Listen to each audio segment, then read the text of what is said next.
मुख्यमंत्री दिग्विजय सिंह ने किया शिवराज सिंह चौहान के विधानसभा का दौरा। आज पूर्व मुख्यमंत्री दिग्विजय सिंह नसरुल्लागंज क्षेत्र के दौरे पर लाटकुई पहुंचे, जहां पर उन्होंने चना उपार्जन केंद्र का निरीक्षण किया।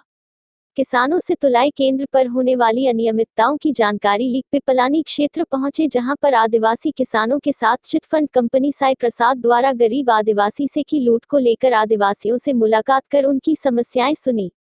वहीं नसरुल्लागंज मंडी में किसानों से रूबरू हुए और सभी किसानों की समस्याओं को सुना, जहां किसानों द्वारा उपार्जन के पर हो रही अनियमितताएं एवं कर्ज माफी को लेकर चर्चा की। वहीं मंडी प्रांगण में मीडिया से चर्चा करते हुए मुख्यमंत्री शिवराज सिंह चौहान को घेरते हुए कहीं गंभीर आरोप लगाए। उन्होंने कहा कि उनके क्षेत्र में किसानों के साथ भेदभाव किया जा रहा है, तुलाई केंद्रों पर पैसे लेकर चने तोले जा रहे हैं, रेत का भी अवैध उत्खनन जोरों पर है। जब मुख्यमंत्री शिवराज सिंह के चौहान के क्षेत्र में अधिकारी कर्मचारी लोगों की सुन नहीं रहे हैं और कई प्रकार की अनियमितता देखी जा रही है। नसरुल्लागंज से संतोष मीना की रिपोर्ट। हमें शिकायत मिलती रही है, गेहूं तुलाई के अंदर किसानों को 8-8, 10-10, 12-12 दिन का इंतजार करना पड़ रहा है, धूप में परेशान हो रहे हैं और प्रदेश के कई स्थानों पर तो लोग मर भी गए, की मौत भी हो गई।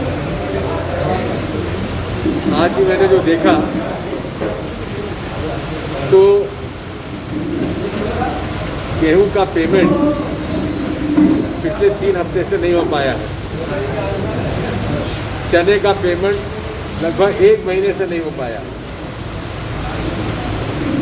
कई जगह ये भी शिकायत मिली कि जिसको का नंबर आ गया था, सीहोर में मुझे शिकायत मिली कि उसका 13वें नंबर पर उसका माल चुनना था, लेकिन उसको वहाँ से हटा दिया गया। उससे 500 रुपये मांगे गए, जब नहीं दिए तो उसका हटा के दूसरे को तुलवा दिया। तो उसने थोड़ा बहसबाजी हुई, उसको थोड़ा उसके बाद मारपीट भी की, उसने पुलिस में रिपोर्ट भी दी। स्वयं शिवराज सिंह जी के चुनाव क्षेत्र में भी उन्होंने वादा किया था मूंग हम लोग खरीदना शुरू कर देंगे 4 तारीख से। आज 5 तारीख हो गई, अभी तक मूंग की खरीद की कोई व्यवस्था नहीं हो पाई, जबकि बहुत बड़े पैमाने पर मूंग आई है और लगभग 2 लाख बोरी केवल इसी मंडी में आने का अनुमान है। अभी इटावा सहकारी बैंक में जहाँ भी मैं जा रहा हूँ तो वे भारतीय जनता पार्टी के कार्यकर्ताओं को खड़ा कर देती है भाजपा, साहब कर्जा माफ नहीं हुआ। लाड़कुई में नान सिंह सरपंच, खुदपुर सरपंच वो आया कि साहब 2 लाख का कर्जा मेरा माफ नहीं हुआ। जब मैंने उससे पूछा तो उसने कहा साहब 30,000 मेरा कर्जा माफ हुआ है, लेकिन आपने कहा था 2 लाख का होगा। मैंने कहा भाई तेरा कर्जे 30,000 का, तो 2 लाख का कैसे माफ हो जाएगा। इसी प्रकार से हमें इटावा में भी इस प्रकार की बात सुननी पड़ी। और शिकायत ये है कि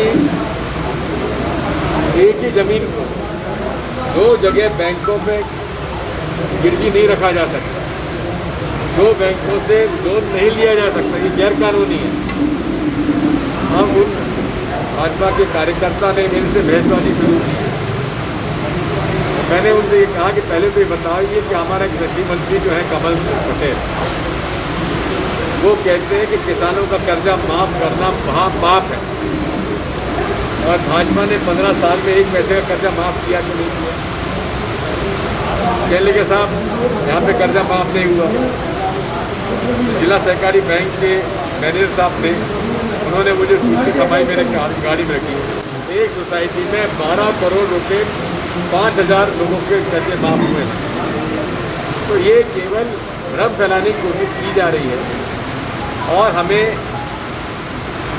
किसानों के जो आवेदन पत्र की रसीद है वो दिखाई जाती है, साहब हमको कर्जा माफ नहीं हुआ। जो पात्र नहीं है उसको हम कैसे कर्जा माफ करते हैं। तो ये केवल उनको बहकाने वाली बात है।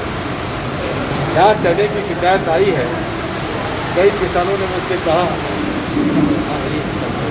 ये संतोष जी बता रहे हैं कि व्यापारियों से सस्ता अनाज लेकर ये लोग करते क्या हैं कि रजिस्ट्रेशन जो है वो पंजीयन करवा लेते हैं किसानों के नाम से, चाहे उसे चना बोया या नहीं बोया है, और उसके बाद व्यापारियों से 3800-4000 में चना खरीद के वही 4875 रुपये में बिकवा देते हैं। तो ये सारी शिकायतें मिल रही हैं स्वयं शिवराज सिंह चौहान जी के चुनाव क्षेत्र, ये हमें देखने में आया था। और इसी प्रकार से अनेक और शिकायतें, जैसे कि अभी